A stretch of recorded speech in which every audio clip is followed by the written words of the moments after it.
همشون نیز فریادگر است، دیوار شکر است، تابو شکن است، برانگیزاننده است،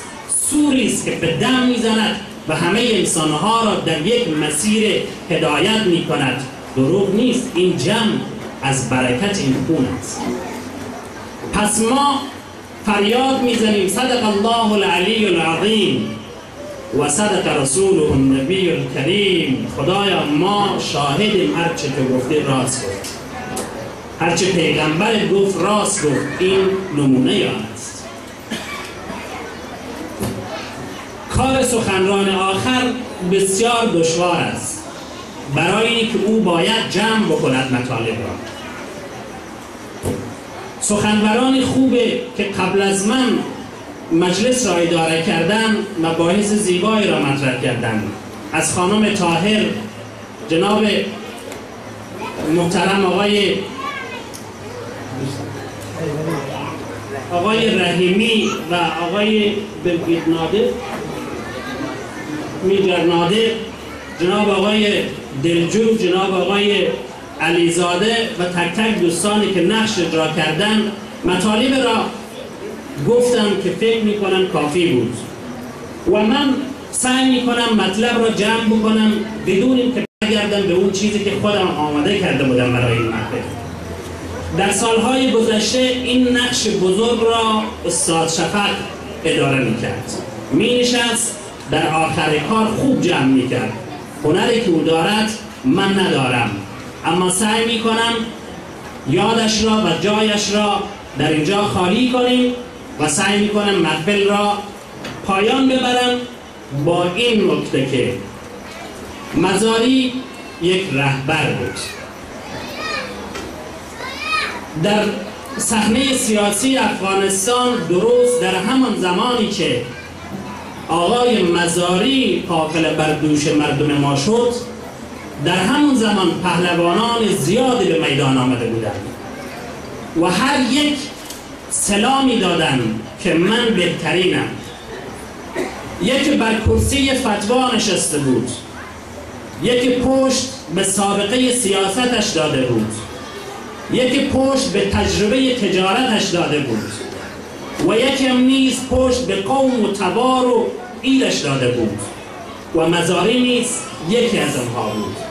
و از این میان فقط یک نفر سرفراز بالا آمد و ما امروز به احترامش نشستیم،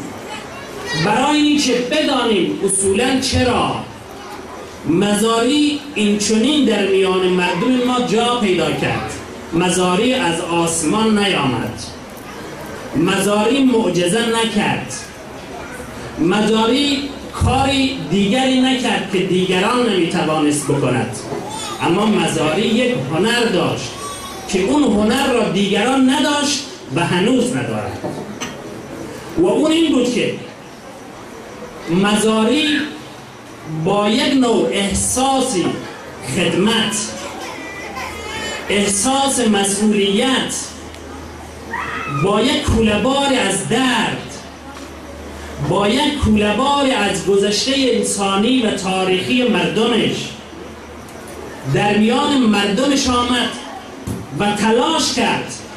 زانو به زانوی تک تک مردمش، قدم به قدم زادگاه و وطنش برود، درد مردمش را،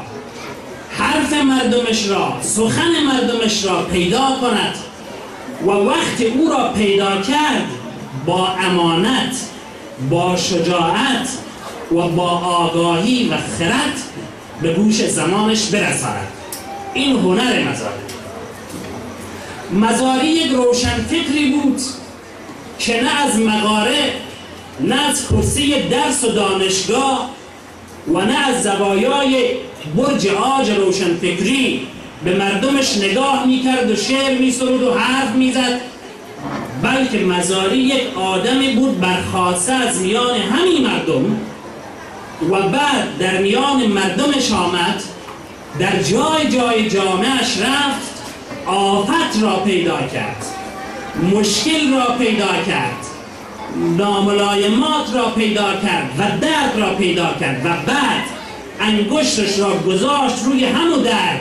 بدون اینکه جفتک بیندازن مثل بقیه، بدون این که با درد و رنج، بدون این که با مشکلی که بیشتر بکند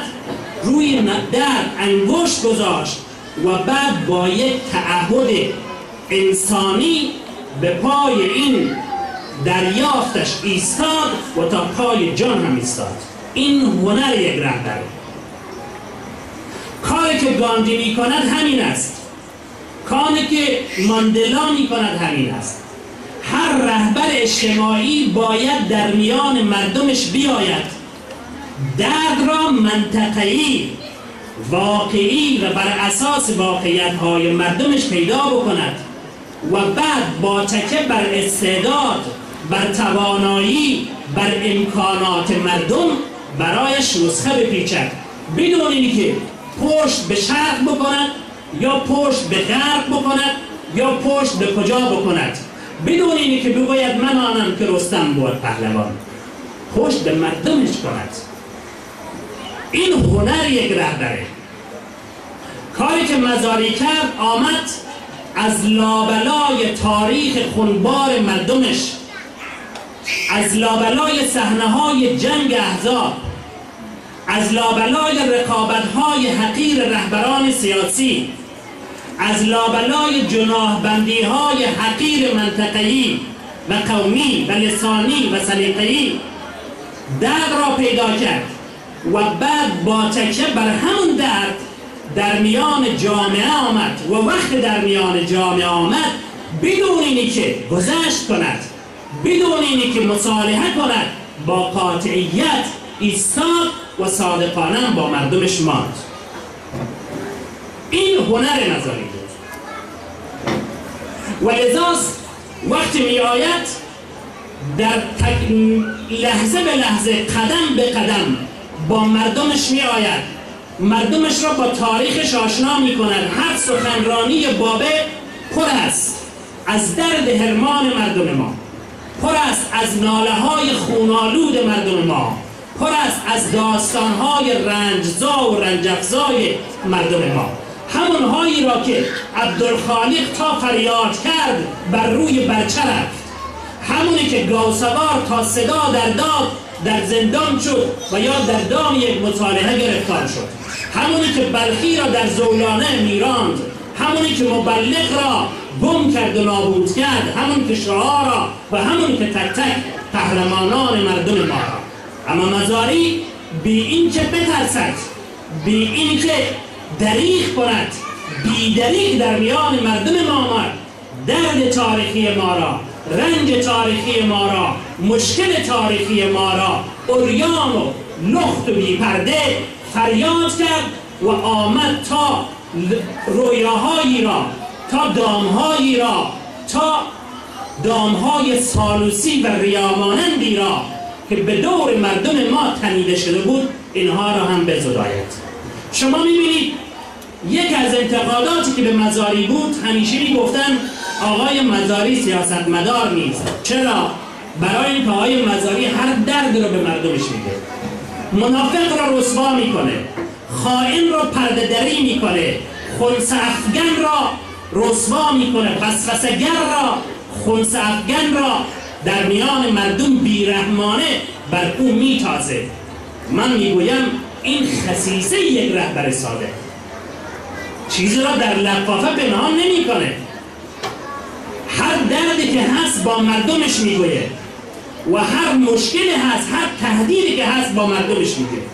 بارها در میان مردمش آمد، مردم را فریاد کرد ای مردم، تاریخ ما پر است از تجربه، ما در دامهای بسیار گرفتار شدیم و مردیم، ما در دامهای بسیار اسیر شدیم و برای همیشه ماندیم و اینک سعی بکنید دیگه به او دامها گرفتار نشدیم. هنر استاد مزاری در جسارتشه. وقتی که درد را پیدا کرد، برای اجرای این درد، برای نسخه پیچاندن این درد نیز آسمانی فکر نکرد، خیالی فکر نکرد، رویایی فکر نکرد، بر اساس همین باورهای مردمش و توانایی‌های مردمش آمد صحبت کرد و در این جمع خیلی راحت حرف زد. شما